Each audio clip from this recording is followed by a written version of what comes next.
역대상 17장 21절, 22절 제가 공독해드립니다.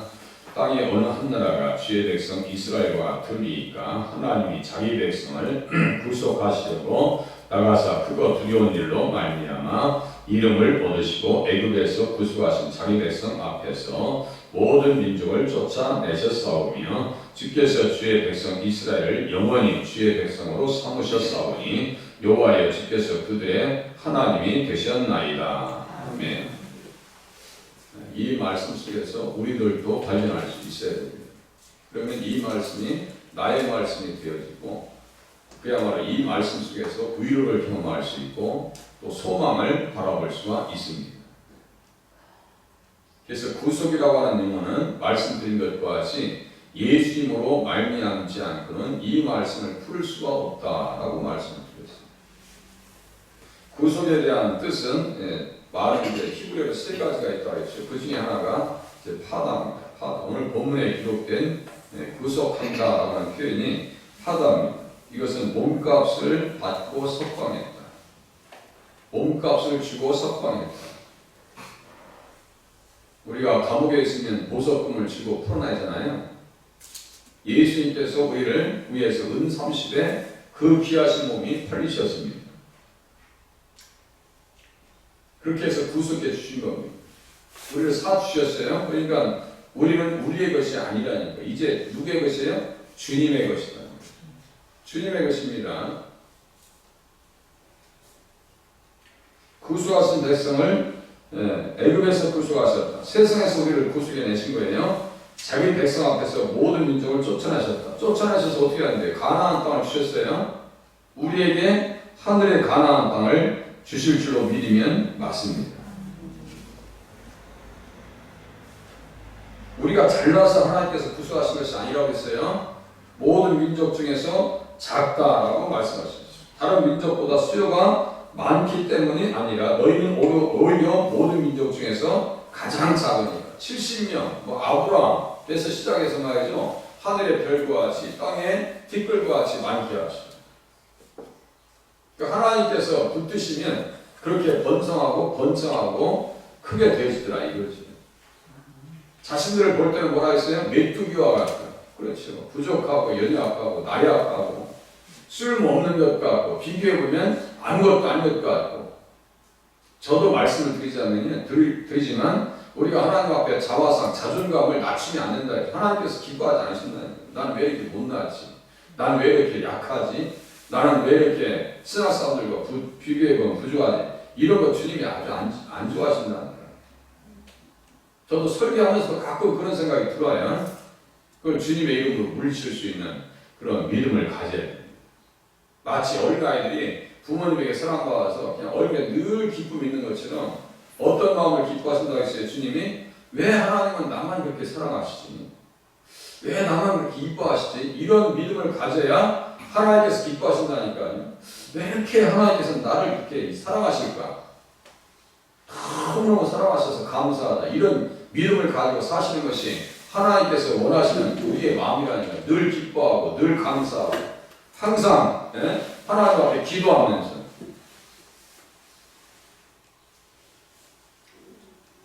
애굽 왕 바로의 손에서 속량하셨네.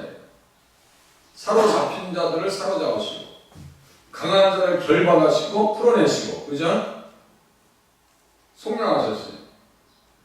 그리고 이스라엘 그의 모든 죄악에서 속량하셨다. 시편 130장 7절에 보니까요. 이스라엘아 여호와를 바랄지어다. 거기 옆에서 속량하셨다는 표현 옆에 무슨 말을 이렇게 사용하고 있는지 그 말들을 잘 따라가다 보면요. 이 속량하다는 말씀 주변에 다루고 있는 내용들이 우리에게 또 의미를 또 가져다 줍니다. 제가 이제 성경을 그렇게 보는 거예요.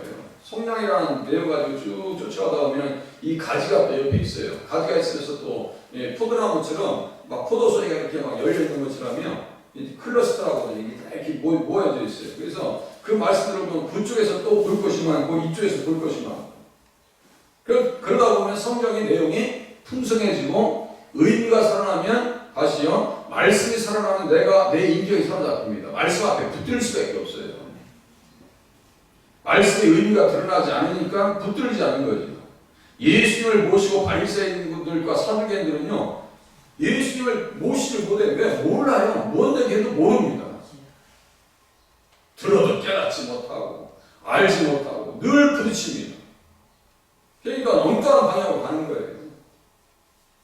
예수님을 믿으면요, 말씀을 깊이 헤아리고 알 수 있는 단계 가운데 들어가셔야 됩니다. 이거 보니까 이스라엘과 여호와를 바랄지어다. 우리가 죄 용서를 받았으니까 주님만 바라보라고요. 여호와께서는 인자하심과 풍성한 속량이 있음이라. 그가 이스라엘을 그의 모든 죄악에서 속량하시리로다. 지금까지 지은 죄, 또 지금 지은 죄, 앞으로도 지을 죄까지도 다 속량해 주신 줄로 믿으시길 바랍니다. 그러니까 저까지 어떻게 내일 눈 뜨면서 죄 가운데 있을 건데요? 그래서 그 속량을 위해서 구약에서는 무엇을 잡았어요? 희생 제물을 잡았습니다. 손을 얹어서. 그래서 번제물의 머리에 안수할지니 우리의 모든 죄는 누구에게 전가시켰다고 했어요? 예수님이 다 가져가 주셨다고요. 그죠? 다 가져가 주셨어요. 수고하고 무거운 짐진 자들아 다 내게로 오라. 그죠? 다 가져가셨다니까요. 번제물의 머리에 안수할지니 레위기 1장 4절이요. 그를 위하여 기쁘게 받으심이 되어 그를 위하여 속죄가 될 것이다. 이게 똑같은 내용인데 단어가 다르네요. 속죄가 될 것이다. 이건 뭐예요? 카파르라고 하는 단어를 씁니다. 카파르는 파다. 두 번째 이제 카파르라고 하는 단어를 제가 가지고 말씀드리는 겁니다. 카파르. 이것은 달래주다, 진정시키다, 화해시키다, 용서해주다, 지나가다, 덮어주다 이런 뜻입니다. 역청으로 덮다 할 때 고페르라고 하는 그 나무 있죠? 고페르. 그게 카파르로 예수 나온 거예요. 카파르. 그러니까 뭐예요? 방주에서 다 이렇게 쏴주니까 세상에서 이렇게 들어올 수가 없고 죄의 영향에서 자유하게 되잖아요. 주님께서 다 덮어주셨다니까요. 우리의 죄를 다 덮어주셨습니다. 그렇게 해서 그 내장과 정강이를 물러 씻을 것이요. 내장과 정강이를 물러 씻어야 된다. 우리의 속과 겉이 거듭나야 한다고 말씀드렸어요. 속과 겉이 거듭나야 한다니까요. 제사장은 그 전도를 제단 위에서 불살라 번제를 드릴지니 이는 하되라 여호와께 향기로운 냄새니라 라고 하면서 에베소서 5장을 같이 찾아봤습니다. 제가 읽어드릴게요. 에베소서 5장. 향기로운 제물과 희생제물로 하나님께 드리셨느니라. 그는 우리를 위하여 자신을 버리사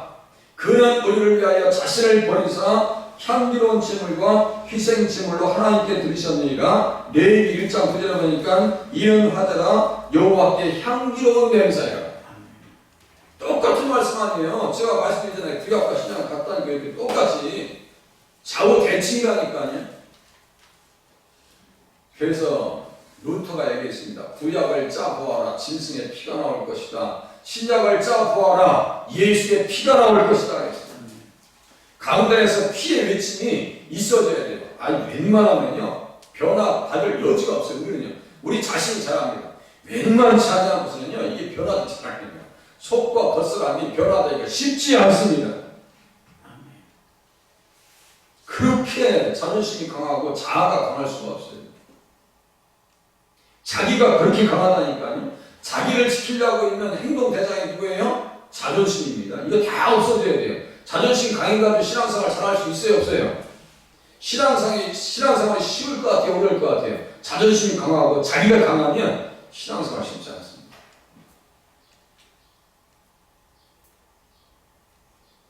그래서 자기 십자가를 지고 자기를 부인하고 나를 따라오라 라고 주님께서 말씀하시는 거예요.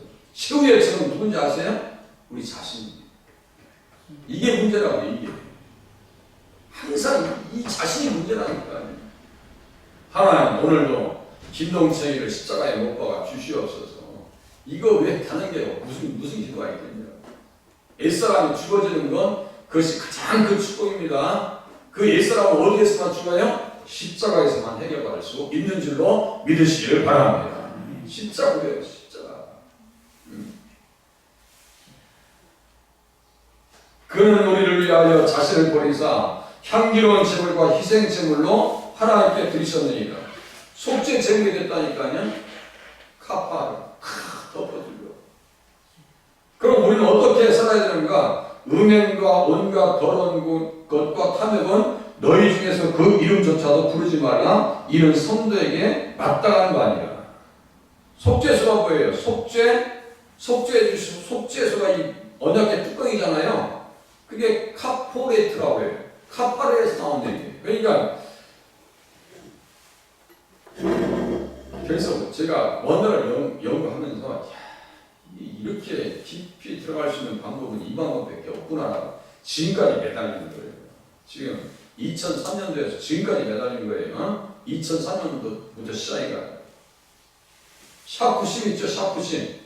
성경 책고 원어를 다 보는데 하나 깨알에 써가지고 단어를 써가지고 516개가 들어갔습니다. 샤프심 516개. 그럼 어느 정도 썼는지 아시겠죠? 하루 8시간씩. 그러니까요, 성경이 조금씩 보이는 거야. 그리고 이제 어떻게 보이냐면요, 예수님 안에서 성경 전체가 쫙쫙 보이기 시작하는 거예요. 이제 눈이 조금씩 보이는 거예요. 그렇구나. 구약과 신약이 완벽하게 예수님을 적용하고 있구나.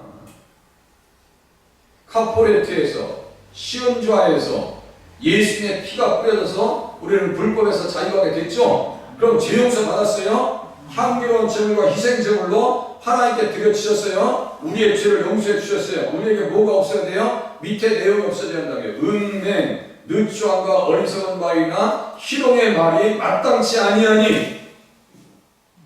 성적 희롱, 의미 없는 말 가운데 들어가지 말라고요. 그렇게 하고 감사하는 말을 하라. 감사하는 말을 하래요. 너희도 정녕 이것을 알거니와 음행하는 자나 더러운 자나 탐하는 자나 곧 우상 숭배자는 다 그리스도와 하나님 나라에서 기업을 얻지 못하리니. 써있어요. 그럼 불법 가운데 들어가면 안 돼요. 불법에서 자유하게 해주셨으면 불법이라고 할 때 그 법은 가장 앞에 있는 법이 뭐라 했어요? 십계명이라고 했죠? 음행과 더러운 것과 우상 숭배자들은 하나님 나라를 기업으로 받지 못한대요. 그 음행 중에서도 동성애가 다 들어갑니다. 다 들어가요. 이것을 알아야지. 말씀을 알아야지요. 하나님 앞에 합당히 살아갈 수 있는데, 이스라엘 백성들은 언약궤 보시면서 잊어버리고 다 이렇게 얘기해놓고 이제 뒤에 와서 이제 사고 치는데요. 이제 역대상하에서는 이걸 싹 빼놓습니다. 왜냐하면 다윗의 왕권이 이스라엘 백성들의 바라볼 수 있는 그 영원한 이제 내일 왕조에 대해서 말씀드릴 건데, 이게 싹 빼고 에스라는 그걸 빼고, 야 그거 빼 제사장적 관점에서 보니까 그건 덕스럽지 않으니까 빼자. 여기는 안 가. 여기는 빼버립니다.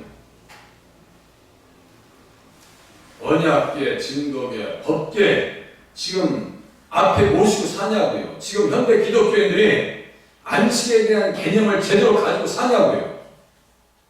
제가 볼 때 참 쉽지 않습니다. 쥐가 깼다고 타마 내게 강 같은 평하고 율동하고 구연동하고. 아니 초등학교에서 중학교 나오면 떨어져. 예? 중학교에서 고등학교 나오면 떨어져. 고3 되면 다 떨어져 나가. 군대 가면 떨어져 나가. 장가 가고 시집 가면 또 떨어져 나가. 남는 게 하나도 없어요. 남는 게. 왜냐면요, 단 한 말씀이라도 그걸 가지고 내 가슴에 신겨진 말씀이 없는 거예요. 이게 못을 갖다 이렇게 모판에 꽂아놓으면 살아나지 않는 거예요. 우리에게 그런 말씀 있으세요? 내가 이 말씀 때문에 무서워서 하나님 앞에 깜짝 놀라는 그런 말씀들 가지고 계세요? 그 정보를 많이 가슴에 담아 두실 수 있기를 바랍니다. 하나님의 말씀을 생각 속에 마음판에 기록하셔야 한다니까요. 열심히 갖다 피자 사주고 다 했는데, 예? 치킨 갖다 먹여줬는데, 우리도 안 해봤나요? 다 흔들립니다. 썩은 이빨처럼 다 빠져나갔습니다.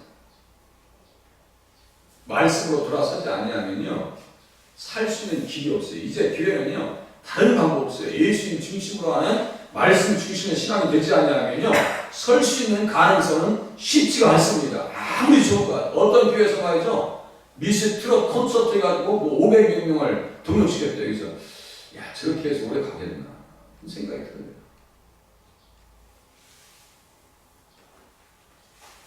속죄를 받았으면 그렇게 하나님 앞에 깨끗하게 살아야 됩니다. 그것이 뭐예요? 우리 속에서 누룩이 없어져야죠. 너희는 누룩 없는 자인데 새 덩어리가 되기 위하여 묵은 누룩을 내버리라. 이게 뭐예요? 죄 용서 받았으면 죄와 관계된 것은 다 끊어버려야죠. 속량하신 백성들을 우리 주님께서 어떻게 하시는가? 또 갈이라고 하는 단어가 있어요. 가알, 고엘이라고 하는 단어가 나옵니다. 나의 대속자가 살아계시냐고 할 때 그 대속자가 욥기 19장 25절에 나의 대속자가 살아계시니 내가 육체 밖에서 하나님을 고백하고 있어요. 그 대속자가 바로 고엘입니다. 그게 뭐예요? 친척의 역할을 감당해 줬다는 뜻입니다. 친척의 역할을 감당해 줬다고요. 그것이 찬송가 420, 그걸 왜 새 찬송가에서 그걸 빼버렸는지 지금 이해가 안 돼요. 새 찬송가에서 그것을 왜 빼버렸는지. 네? 날 위하여 예수 간구하시네 현금같이 대신하여 중요한 것 동탕했네. 이 찬송가를 왜 빼놨는지 모르겠어요. 저는. 그 형님이라는 게 뭐예요? 친척이잖아요. 그죠? 예수님은 우리에게 형제가 되셨잖아요. 아들이 되셔서 남자들에게는 큰 형님이 되셨고 우리 여성 성도님들에게는 큰 오빠가 되셨다니까요. 맞아요? 틀려요? 제가 가벼운 말 하는 거 아니에요? 큰 형님이고 큰 오빠가 되셨다니까 우리의 형제가 되셨어요. 어떻게 언제요? 언제 그렇게 하셨는데요? 시편 22장 22절 히브리서 2장 그래서 제가 읽어드릴게요. 그러므로 이스라엘 자손에게 말하기를 나는 여호와라 하면서 너희를 속량하여 너희를 내 백성을 삼고 나는 너희 하나님이 되리니 너희를 내 백성 삼고 너희는 나의 백성이 내 백성이 되고 나는 너희 하나님이 될 것이다. 이게 언약 공식이거든요. 이 말씀 이렇게 쫓아가다 보니 그 언약이 앞뒤에 막 계속 나와요. 이게 그래서 제가 언약 공식이라고 이게 처음까지 다 읽어드립니다.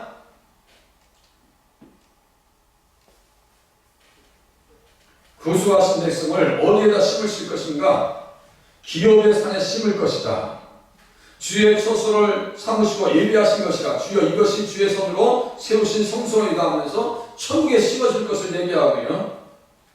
그래서 룻기에 보면 보아스를 받았는데 보아스가 누구예요? 기업 물을 자, 가알, 친척의 역할을 감당해 줄 자. 그래서 보아스를 만나서 룻이 완전히 팔자 고친 거 아니에요? 우리는 예수 만나서 우리의 영적 운명을 바꾸어진 줄로 믿으시면 맞습니다. 가만히 생각하고 있어요. 그게 맞는 겁니다. 할 거는 많은데 2분만 더 얘기하고 끝내겠습니다. 2분만. 히브리서 2장 기록하게 하시는 이와 거룩하게 하시는 이와 거룩하게 함을 입은 자들이 다 한 근원에서 난지라. 그러므로 형제라 부르시기를 부끄러워하지 아니하라. 형제라 부르시기를 부끄러워하지 아니하시라. 누가요? 예수님께서 형제라 불러지기를 부끄러워하지 아니하시고 이르시되 내가 주의 이름을 내 형제들에게 선포하고 내가 주를 교회 중에서 찬송하리로다. 이르시되 하면서 시편 22장 22절의 말씀을 그대로 인용합니다. 제가 다시 읽어드릴게요. 내가 주의 이름을 내 형제들에게 선포하고 내가 주의 이름을 내 형제들에게 선포하고 할 때 내가는 지금 누구예요? 예수님이에요. 예수님이라고요. 교회를 형제와 자매로 삼아주셨어요. 그래서 형제라고 하는 단어가 아델포스라고 하는 단어를 쓰는데요. 델포스가 뭐예요? 자궁이라는 뜻이에요. 아라고 하는 것을 공동접도라고 그래요. 그래서 우리는 다 예수님의 피를 힘입은 형제와 자매다. 맞죠? 이렇게 가까운 형제가 있어요. 새벽마다 보고 주일마다 뵙고 수요일에 오시는 분들 또 뵙고 형제하고 부모들이 이렇게 만나기 쉽지 않아요. 그리스도 안에 한 형제고 한 자매인 줄로 믿으시면서 신앙생활 하시길 바랍니다. 그러니까 자녀들은 혈과 육에 속했으니까 주님도 혈과 육을 지니시고 이 땅에 오셨다니까. 그게 성육신이에요. 마귀를 멸하시려고. 그러므로 그가 범세 형제들과 같이 되심이 마땅하도다. 형제들과 같이 되심이 마땅하도다. 가알 고엘로서 기업물을 자 되셔서 우리를 만나 주셔서 하늘의 천국의 기업물을 수 있도록 은혜 주셨다는 사실 앞에 감사하시고 오늘 기도하시면서 감사로 주님 앞에 영광 돌리시기 바랍니다. 기도하겠습니다.